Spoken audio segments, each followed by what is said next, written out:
This is Live with Chatufa, the channel for the freedom of the Zimbabwean people, the channel that is analyzing activities happening in the country as we intercessors and the Blue Train movement are watching events of the move of God in the nation. For we are in the season of change. The season of change has come, and this is the season. And welcome to Live with Chatufa. I would want to just greet everyone. Welcome everyone to the show. We are live wherever you are hearing us from, all the four corners of the world. We are live, and we are saying thank you so much for coming to join us. And we are indeed going to be exploring a lot of what is happening in the nation. One thing that is very, very true about what is happening is there are many signs that are showing that indeed freedom is next to us. There are many signs that are showing that the oppressor of the Zimbabwean people has dismally failed, and there is no way that they can still continue to survive. I am telling you, freedom is at hand. Just be ready, Zimbabwe, for the days are coming. Slowly and slowly, we are entering into the time of our freedom and liberty. And a new great Zimbabwe is on the horizon. Today, we are looking at many of the failures of the ZANU-PF government as things begin to be even worse from each day to the next day. Today, we are looking at the nation of Zimbabwe hit by serious food shortages as the shelves run empty. The beginning of yet another replica of the 2008 situation where food was really a problem. Supermarkets were empty, you could not find food, and people were moving up and down like scavengers looking for what to eat. And I'm telling you, these are some of the signs of the failures of a government that is clueless, a government that does not know what to do. So we are going to be looking into this issue as it is coming out on the news and on social media. We are seeing quite a lot that is being said about this situation. I just want to look at the tweet that Rafael Swanda is just given, quoting the Newsday, and we're also going to go and read what the Newsday is saying about the situation that is in the country as of now. Swanda says Zimbabwe's economic woes deepen as local manufacturers insist on US dollars. So we are seeing that manufacturers, after they produce their products, they no longer want to hear anything to do with the Zimbabwean dollar. It is now all about the US dollar. And the ZANU-PF still wants to argue. You remember last time Tuli Ngube saying we are going to defend the Zim dollar. I don't know what defending means, because it shows that there is a resistance that is happening to the Zimbabwean dollar. But ZANU-PF would never want the Zimbabwean dollar to go, because they do understand that that is the weapon that they use. That is their fishing line that they are using to fish the US dollar out of the economy, even out of the Reserve Bank of Zimbabwe. So he says manufacturers insist on US dollar while retailers struggle with the local currency. Shortages of basics plague supermarkets. Our call to embrace the US dollar was ignored by the government. Now consequences are clear. We need new leaders. So this is it. This is what we are experiencing in the country, and it is a bad situation when we see things happening like this. And I just want us to look at the Newsday also. What is the Newsday saying? Let's go and read the very story where it is coming from its original source, and we hear what the situation is like really on the ground. But the situation, I can tell you, it's bad. It's as bad as you can never imagine. So this is the Newsday. It says shortages loom as basics disappear from shelves. All right, we're going to be reading the story. Zimbabwean retailers are struggling to restock locally produced goods using the local unit, as manufacturers and wholesalers are turning them away in favor of those that pay in United States dollar. The failure by retailers to procure in local currency comes as the Zim dollar has experienced a sharp depreciation against the US dollar amid calls for the full re-dollarization of the economy.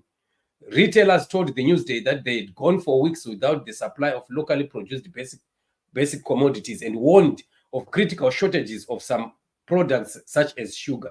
Confederation of Zimbabwe Retailers President Denford Matashu said the supply chain of basic commodities had dollarized dollarized, leaving retailers who buy in local currency in a lurch. The biggest challenge is the currency that one uses to source products at the procurement level. Matachu said, manufacturers do not want the local currency. Generally, the appetite for the US dollar in the market is high. The supply chain is 90% dollarized. And for the formal stores, it becomes very difficult because they are the only ones that are still selling to the customers in local currency.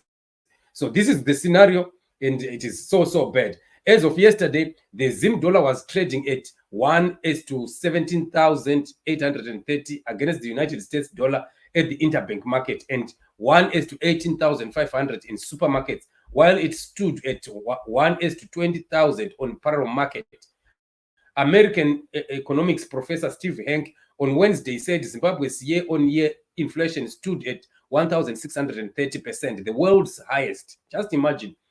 Yet authorities claim that they have ticked all boxes to contain annual inflation, which according to official statistics was 47.62% in February.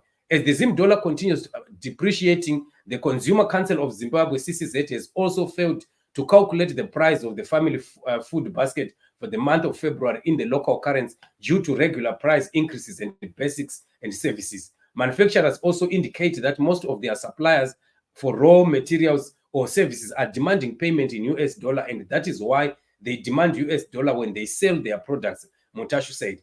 It's a glitch that is happening. This is why most formal retailing shops are failing to stock up. The products are in the informal market. Mutasho said he had a meeting with the business owners from the wholesale industry who had indicated that it was no longer viable to continue operating under the current environment. Most suppliers are not giving products to those that have complied with the new finance regulation, which requires the supplier and the retailers to use QR codes for the purpose of tracking tax evaders. He said most suppliers are not complying, so they prefer to supply to the informal market. The cost of shop licenses has also gone up by over 300% in US dollar. Employees are also demanding salaries in US dollar, so the environment is just volatile. President Mnangagwa reintroduced the local currency in 2019 after a decade of dollarization. There are growing calls to re-dollarize as the local currency continues on a free fall, pushing up the prices of basics and services as businesses and service providers seek to hedge against losses. The International Monetary Fund says the local currency has depreciated by 95% since January this year. However, the CCZ says prices of goods and services have gone down in US dollar terms as operators were offering discounts to encourage foreign currency transactions. As a measure by the CCZ's low-income urban earner monthly basket for a family of 6, the cost of living as measured in US dollar decreased by 1% from US 551.38 to US 554.71. CCZ Director Corporate Affairs Philemon Chereni said one of the reasons to explain why the basket remains fairly stable and only decreased marginally by 1% is because of the discounting enjoyed when the product was paid in US dollar. In addition, observations reveal that prices in US dollar are insignificantly impacted by the movement of the local exchange rate. CCZ also said the prices of mealie meal was generally high owing to the El Nino-induced drought. Mealie meal prices remain stable but at a higher price because of the demand for the product as households anticipate shortages due to the drought. It is also vital to note that prices of most basic commodities went down in US dollar because of the natural price adjustment towards equilibrium, which was observed during the month of February 2024, which suppliers had increased their prices sharply after the pronouncement of the national budget in anticipation of commodity shortage in the market, which, however, did not happen. So this is the scenario. Can you see that the kind of economics that we see Mthuli Ncube playing in ZANU-PF, it is just, I don't know, it is coming from some place out of this world. Mthuli Ncube, every time, and his ZANU-PF government, they want to just come and continue to do with command economics. At the end of the day, they want to, the way they are forcing themselves to be in power, the way they are forcing themselves, to silence the critics and those people that are speaking negatively against them, the same way that they want to do in the economy. But it is very unfortunate that you cannot do command economics. We've always been saying this. The market will reject it. Whatever policies that ZANU-PF is coming up with is rejected by the market, because the reality is in the market. The reality is in the economic environment. And there is know-how that policies that are made in the office of Mtuli with Emerson Mnangagwa saying, fix them, brother. It will not work when it comes to economics. Because the more they think they want to fix Zimbabweans for not voting them in the last election, the more they are creating a monster that is turning around again and coming back to bite them. And this is the scenario. And right now, we are experiencing food shortages in the country. Food is flying off the shelves very quickly. Prices are skyrocketing. Producers are using US dollar when they want to supply their products. And who can blame anybody? Who can blame who? Everyone in the chain wants to protect their business. There's no one who can order raw materials at US dollar price and then manufacture, and then you want to put them in the market using the Zimbabwean dollar. It's not possible. It's not possible. This is why you are hearing the language like defending the Zim dollar. They are really seeing that the citizens, the market, the economy is just rejecting the Zim dollar, but they are just forcing it down the throats of Zimbabwean. But it is not going to work. Zimbabweans have rejected it, the market has rejected it, and there's no how that it is going to survive.